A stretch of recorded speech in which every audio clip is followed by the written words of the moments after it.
Everybody, तो ये video है क्लास 10 के कमर्शियल स्टडीज के स्टूडेंट्स के लिए। आज हम इस वीडियो में एक बहुत इंपॉर्टेंट बात करने वाले हैं कि हमें नोट्स कैसे बनाने हैं और आंसर्स कैसे लिखने हैं। Yes, this is one of the very important skills जो बहुत सारे बच्चों को सैडली अभी तक अच्छे से नहीं आती है, specially for the subject of commercial studies. तो आज की वीडियो में stay here till the end because मैं सारी टिप्स आपको बताने वाली हूँ कैसे नोट्स बनाने हैं और कैसे आपको आइडियल आंसर लिखना चाहिए। चलिए स्टार्ट करते हैं आज का वीडियो।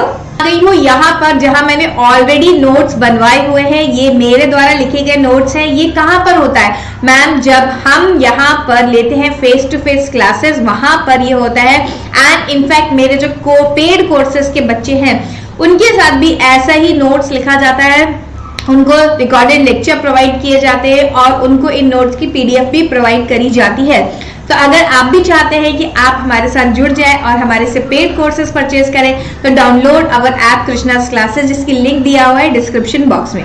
चलिए अब मैं आपको समझाती हूँ यहाँ पर कि हम नोट्स कैसे बनाते हैं। जैसे कमर्शियल स्टडीज का मैं चैप्टर नंबर 1 की बात करूँ, stakeholders in commercial organisation, तो हमने सबसे पहला काम ये करना होता है कि जब भी हम कोई डेफिनेशन लेंगे या कोई भी टॉपिक लेंगे, जैसे यहाँ पर इस चैप्टर में मीनिंग ऑफ स्टेक होल्डर्स लिया हुआ है। मीनिंग ऑफ स्टेक होल्डर के जितने भी कीवर्ड्स आपको लगते हैं ये इंपॉर्टेंट वर्ड्स हैं and this should be the part of your answer, या आपके टीचर ने मार्क करवाए हुए हैं, आप उनको उठाइए और उन कीवर्ड्स को अपनी नोटबुक में लिख लीजिए। जैसे यहाँ पर आप देख सकते हैं मीनिंग ऑफ स्टेक होल्डर में लिखा हुआ है individual, who are the stakeholder, who stakeholders are individual or group of people or organization who have stake in functioning and performance of the organization and who directly or indirectly impact the functioning of an organization and they have negative or positive impact। तो ये देखिए सारी की सारी बातें हमने यहाँ पर लिख दी है। Individuals, group of people, organisation, stake in functioning and performance of organisation, organisations decisions have influence on the stake holder directly और indirectly.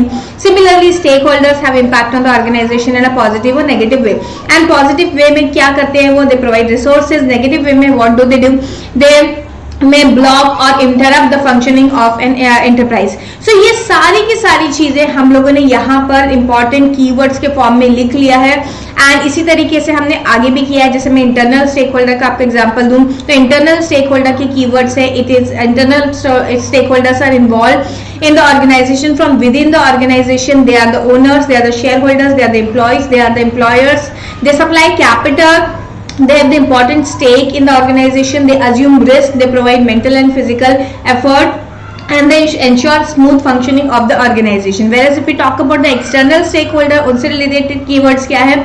The keywords are they contribute from the outside of the organization, competitors, suppliers, dealers, government, local community, media, society etcetera यहाँ पर आते हैं। यहाँ पे differences and expectation के लिए आप देख सकते हैं मैंने लिखा हुआ है PDF and notes and book, क्योंकि यहाँ पर एक्सपेक्टेशन में वन लाइनर्स ही सिर्फ दिया हुआ है तो वहां पर ऐसा कीवर्ड्स पिक करना पॉसिबल नहीं है, इसीलिए मैंने यहाँ पर कीवर्ड्स नहीं दिए हुए। एंड डिफरेंसेस में भी कीवर्ड्स मैं पिक नहीं करवा सकती हूँ बिकॉज डिफरेंसेस में ऑलरेडी बहुत शॉर्ट होता है तो आपको एज इट इज लर्न करना है। अब आपका जो मेथड ऑफ राइटिंग होना चाहिए वो कैसे होना चाहिए? पहला काम आपको ये करना है, हर एक चैप्टर में से कीवर्ड्स उठाने हैं, उसे अपनी नोटबुक में लिखना है। And when you write the answer you have to include all those keywords और maximum number of keywords and write the answer. जैसे कि आप यहाँ पर देख सकते हैं एक सैंपल आंसर दिया हुआ है, What do you understand by internal stakeholder? तो ये जो ग्रीन से हाईलाइट किया हुआ आपको दिख रहा है, internal stakeholders are the people who support the organization from within the organization or the owners, shareholders, employer, employees are the few examples of internal stakeholder. These people support the organization directly by providing support and capital. Support or capital, they ensure smooth functioning of the organization and provide organization with mental and physical effort। तो ये सारे के सारे keywords हमने answer में include कर लिए और ये आंसर कितना होगा? It will be a small paragraph, 7 to 8 lines का पैराग्राफ, 2 मार्क के लिए क्वेश्चन आएगा। तो हर एक आंसर लिखते टाइम आपको यही काम करना है स्टूडेंट कि आप कीवर्ड्स उठाएं और जितने ज्यादा कीवर्ड्स हो सकते हैं उनको इनकलकेट करने की कोशिश करें।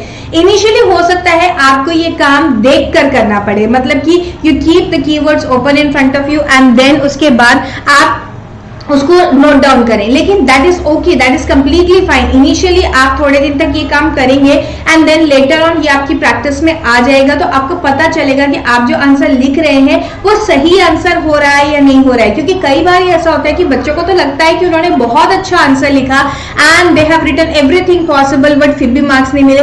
मार्क्स ना मिलने का रीजन यही होता है कि आपने अपना आंसर लिखकर तो आया, लेकिन उसमें कीवर्ड्स मिसिंग थे। तो कीवर्ड्स को इंक्लूड करके आंसर लिखने की प्रैक्टिस करिए and daily you have to do this practice so that आपको सारे आंसर्स अच्छे से याद हो जाए एंड एग्जाम में लिखते time you do not search for the keywords, keyword should come automatically, एक फ्लो में आने चाहिए। चलिए स्टूडेंट, आज के लिए इतना ही, मिलते हैं फिर से, तब तक के लिए bye, have a great day.